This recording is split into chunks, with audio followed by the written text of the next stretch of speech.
Sa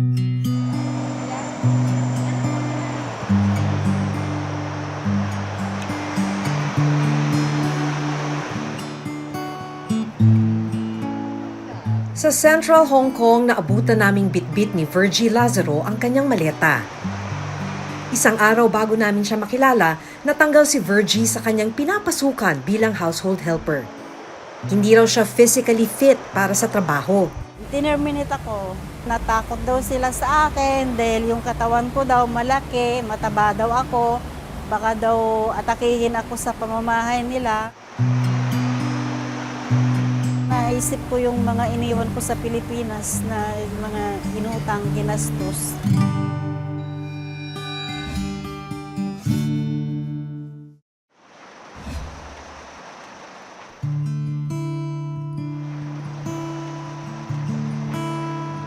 Matapos ma-terminate sa trabaho, 2 linggo lang ang palugit bago makansela ang working visa ni Virgie.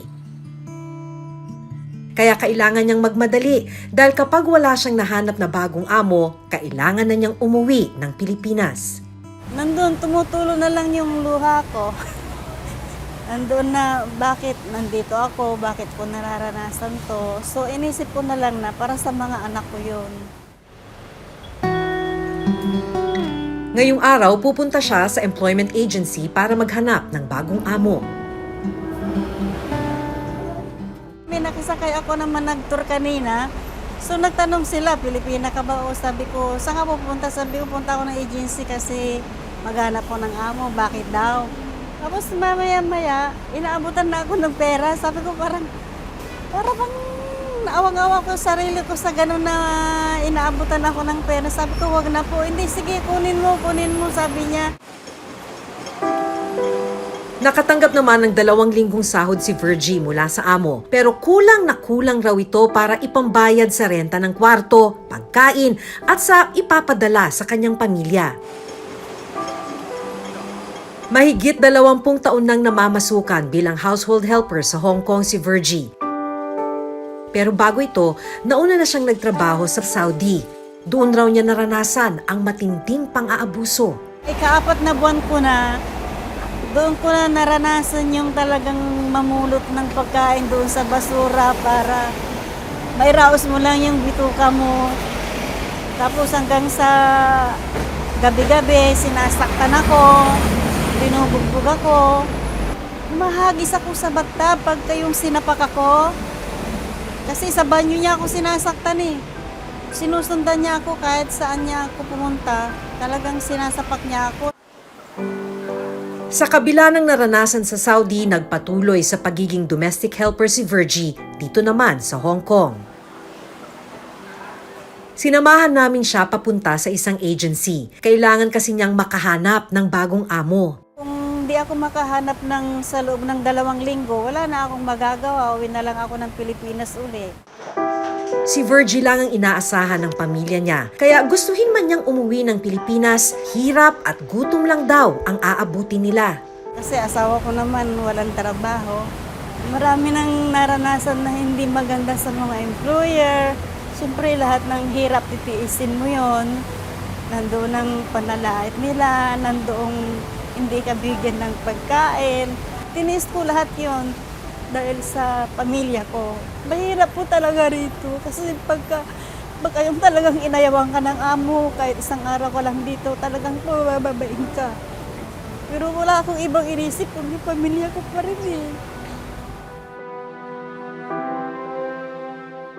Sa ngayon, maghihintay muna siya ng tawag mula sa ahensya. Dito sa employment agency, nakilala rin namin ang iba pang OFW na nagbabaka sakaling makahanap ng amo. Iba-iba ang dahilan kung bakit sila nawalan ng trabaho. Naabutan pa namin ng ilan sa mga OFW na ini-interview ng kanilang posibleng maging amo. Kinausap namin ang may-ari ng isang overseas employment agency dito sa Hong Kong para ipaliwanag kung ano ang nakasaad sa kontrata ng OFW. When their contract is terminated, what happens next? Make clear the contract. Not only the employer can terminate the girls also can terminate the contract with the employer. They still need to pay 1 month's salary then their employer still need to pay for the ticket return home. So it's both sides. Both sides, not only one side. If they have a contract, then they visa for 2 years, right?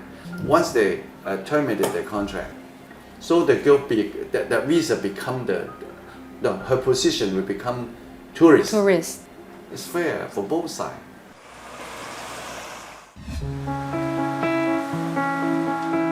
Habang wala pang trabaho, nakikituloy ang ilan sa mga non-government agency, gaya ng Bethune House. Itong Bethune House ang pansamantalang matitirhan ng mga distressed workers. In fact, ito, kapapasok mo pa lang, makikita mo na yung mga maleta na nakatambak dito ng mga distressed workers. Kasama na dyan yung mga bigla na lang tinerminate yung kontrata ng kanilang mga amo.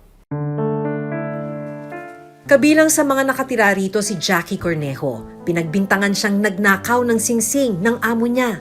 Habang chinecheck niya yung luggage ko, andyan yung mga polis. Nakita po nila yung dalawang singsing sa luggage ko. Paano nakarating dun sa maleta? Hindi ko na po alam, ma'am. Basta nagulat na lang po ako at natakot nung ako'y arestuhin. Bakit nandun yung singsing? Ang sa tingin ko po parang gawain po kasi may kasama akong nanay po niya, yung popo, tsaka siya. Hindi ko po alam sa kanilang dalawa kung sino ang may gawa. Tinanim. Opo.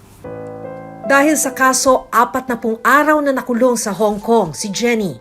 Dahil po may ate po ako dito, siya po yung naggawa po ng paraan para humingi po ng tulong sa mission po. Si ma'am po dito sa mission, binisita po ako sa kulungan at sinabi po nila na pwede po akong makapag-bail out. Kaya nung ako'y nagkorte po, sinabi ko po sa korte na nag-apply po ako ng bail out at nagbayad din po. Kaya po yun, nakalabas po ako. Napatunayang walang kasalanan si Jackie kaya tuluyan siyang nakalaya. Matapos maabsuelto, nagdemand siya ng monetary claims at damage para sa mga araw na nakulong siya at nawalan ng trabaho. Nakatira rin dito sa Bethune House si LV Salaw. Kwento niya, 2 araw pa lang siya sa kanyang amo pero tinerminate agad ang kanyang kontrata. Ano nangyari sa'yo? Gusto po nilang pag may turo sa iyo, makuha mo agad. 2 days ka pa lang. Tapos pinagbintangan din ako ni grandmother na sinira ko daw yung rice cooker. Tapos anong ginawa nila pagkatapos ng 2 araw? Ayun, kinausap po nila ako na hindi ko daw kaya yung trabaho. Tapos yun daw po yung isulat ko sa papel.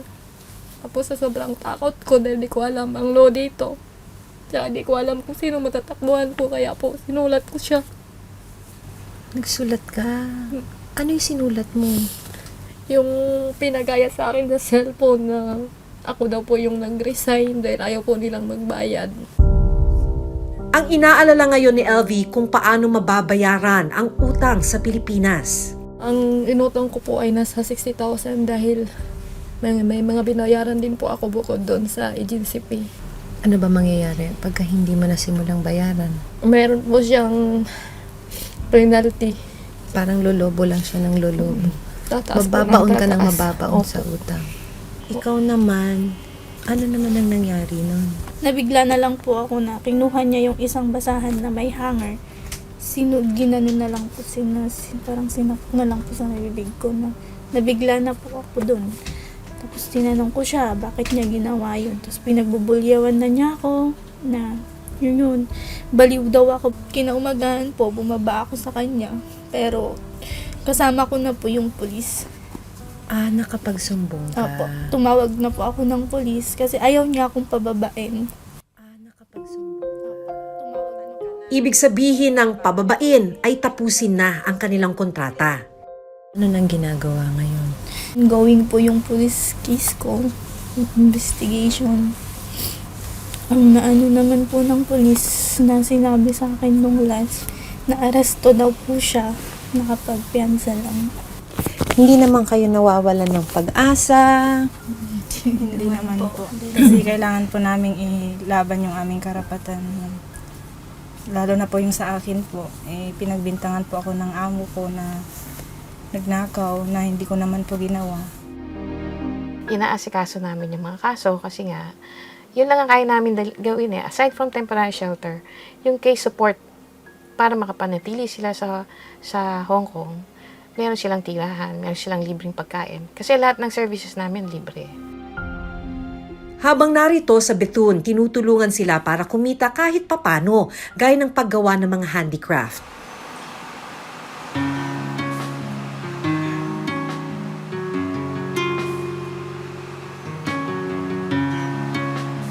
Sinamahan namin sina Jackie at LV papunta sa isang bakery na pagkukunan nila ng libreng pagkain. Saan tayo pupunta ngayon? Kuha po ng tinapay. Dinodonate po para sa amin, sir. Para may mga kakainin po kami kasi kami po ay nawalan po ng trabaho, tapos binibigyan po kami ng mga tinapay po. Iba-ibang kumpanya daw ito nagbibigay sa inyo ng pagkain. Ito po, feeding Hong Kong.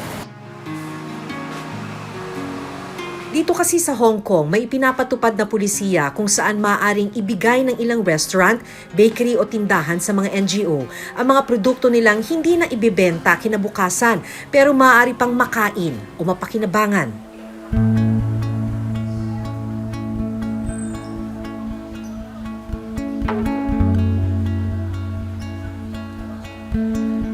Ano yung mga nabigay sa inyo mga pagkain? Ito sir, egg, bread, sandwich, tsaka itong salad, sir. Sa mayaman po, ito po ay snack po. Pero sa amin, breakfast na po ito namin.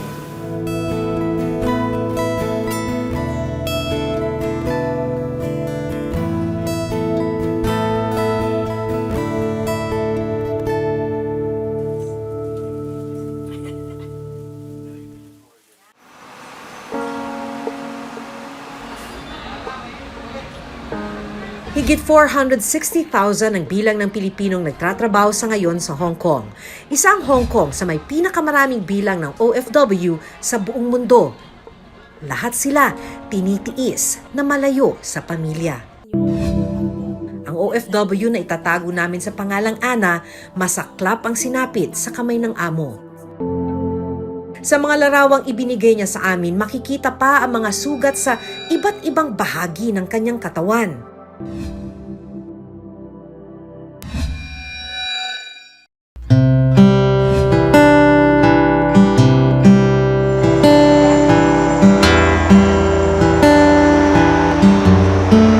Araw ng linggo, araw din ng kanilang pahinga. Nakipag-usap ako sa mga overseas Filipino workers o OFW dito sa Hong Kong. Iba-iba ang kanilang kwento ng pagsisikap at pagtitiis. Akala ng iba, napakasarap ng buhay namin. Kaya po kailangan namin mag-extra job para sa pamilya namin. Yung kung buong sahod namin, pinapadala po namin sa pamilya namin. Hindi alam ng pamilya ko na ganito yung sitwasyon ko. Kasi mismo ako, ayaw kong kaawaan yung sarili ko. Ayon sa Research Center ng Migration and Mobility ng the Chinese University of Hong Kong, ang mga domestic helpers ay less healthy kumpara sa mga local Hong Kong residents dahil sa poor working conditions. Parang nanggigigil siya sa akin. Ang OFW na itatago namin sa pangalang Ana, masaklap ang sinapit sa kamay ng amo. Sa mga larawang ibinigay niya sa amin, makikita pa ang mga sugat sa iba't ibang bahagi ng kanyang katawan. Lagi niya sinasabi, tanga mo. Parang syempre hindi ako sumasagot na nun. Kasi pag sumasagot lang ako lagi, baka mamaya yung mag-worse ba yung namin dalawa. So ang ginawa ko, parang umiwas na lang ako. Hanggang sa pag-iwas ko, hinabol niya pa rin ako. Parang gusto niya rin na yung naglumalaban ako sa kanya. Hanggang sa tinulak na niya ako. Nung natumba ako sa hig, hanggang sa dinakma na niya ako, parang nasakyan na niya ako. Siyempre, nung ako, sabi ko, susumbong kita sa pulis, sabi ko ganun. Sinubukan raw gumawa ng paraan ni Ana para makalabas ng bahay at makahingi ng tulong. Nung dumating po yung 2 pulis po na yun, in-interview nila ako, tinignan lang nila yung mga sugat ko. Tapos Hong Kong ID. Tapos sinama nila ako umakyat sa 50th floor. Pagka namin doon po, pinalabas po yung amo ko sa labas at ako pumasok sa loob ng bahay. Nag-usap po sila. Sinabihan ako ng dalawa na kausapin ko daw amo ko na kung sakali daw po hindi siya masaya sa akin sa pagtatrabaho sa bahay nila, The best na lang daw po na humingi ako na release. Bakit hindi inaresto ng pulis? Yun nga din pong sabi nila, daw po yun, parang yung traffic enforcer lang daw po yung tinawag ko. Pero 999 po yung Kahit denial nakita ko po. nilang duguan, Opo. hindi nila inaresto. Hindi po. Nagawang makatakas ni Ana. Sa tulong ng ilang kaibigan, nakarating siya rito sa Bethune House. Nagsampa rin siya ng kasong physical assault laban sa kanyang amo. Patuloy pa rin dinirinig ito. Ano pa bang pwedeng gawin ng isang worker kung biglang terminate yung kontrata niya? What can she do? Pwede pa ba niyang habulin? I mean, legally? Pag hindi siya binayaran. Pero pag binayaran siya, yun yung sinasabi natin, meron siya lang 14 days to stay. Tapos nun, wala na, kailangan na niyang umuwi. 4 cases lang ang actually parang kinoconsider ng Immigration Department. Namatay ang employer, death, yung financial incapability ng employer, nag-migrate, or napatunayan na ikaw ay physically assaulted. Yun, kinoconsider ng immigration yun na mag-stay ka sa Hong Kong. Pag natapos ang kaso mo, nakahanap ka ng employer, pwede ka na bigyan ng chance na makapagtrabaho ulit. Kaya si Virgie ginagawa ang lahat para makahanap ng bagong amo. 12 araw na lang kasi matatapos na ang 2 linggong palugit bago ma-expire ang kanyang working visa. Pangarap ko lang naman yung bago ako umuwi, yung mabigyan sila ng yung makita ko lang ba na maganda yung buhay nila na iiwanan ako. Sabi ko, siguro kaya nga lagi kong hinihingi na wag muna akong kunin ng Diyos habang hindi ko pa nakikita yung mga anak ko na panhatag yung mga buhay. Matapos ang 2 linggong paghahanap ng bagong amo, bigo si Virgie. Kaya kinailangan na niyang bumalik sa Pilipinas matapos ang 20 taong pagtatrabaho sa Hong Kong.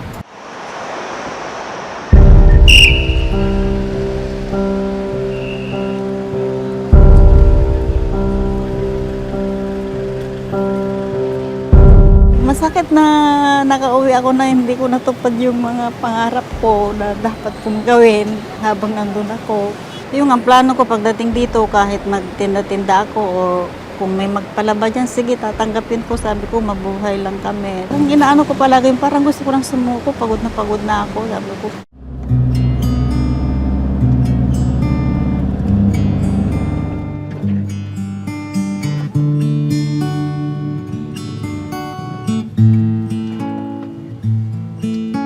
Sa ngayon, panibagong pagsubok kay Virgie kung paano tutulungan ng pamilya. okay, pipilitin ko pa rin makapagtrabaho. Talagang maghahanap ako. Baka Lunes mag-apply na ulit ako. Kung within the confines of the contract po, maliwanag na walang right na i-terminate sila ng kanilang employer, rine-refer rin po natin sa Polo OWA. Sila po ang negotiate sa employer o sa employment agency para po matulungan kung mayroon pong verbal abuse, kung mayroon hindi binibigyan ng maayos na matutulugan, yung mga hindi napapakain ng maayos, yun po ay pinagtutulungan namin ng Polo OWA para mapaabot po sa sa attention ng employer mismo at saka ng employment agency.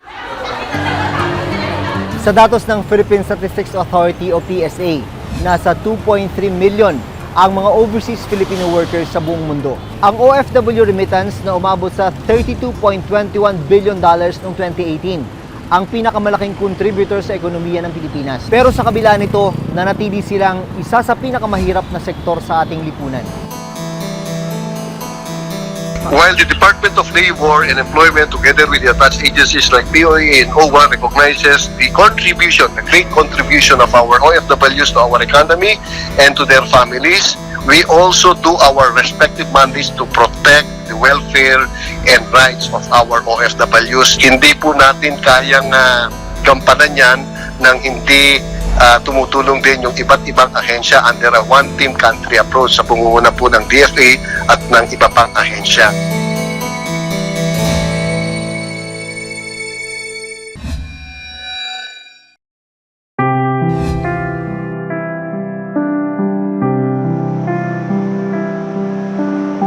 Sa kabila ng dinanas nilang hirap, sakripisyo, at minsan pang abuso, So, parang lolobo lang siya ng lolobo. ang mga nakilala naming OFW sa Hong Kong mas pinili pa ring manatili rito.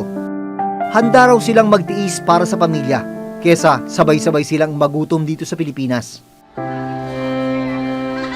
Umaasa na lang sila na darating ang araw na hindi na nila kailangang mangibang bansa, makahanap lang ng disente at maayos na trabaho. Hanggang sa susunod na Huwebes, ako si Maki Pulido. Ako si Jun Veneracion at ito nakatala sa aming Reporter's Notebook.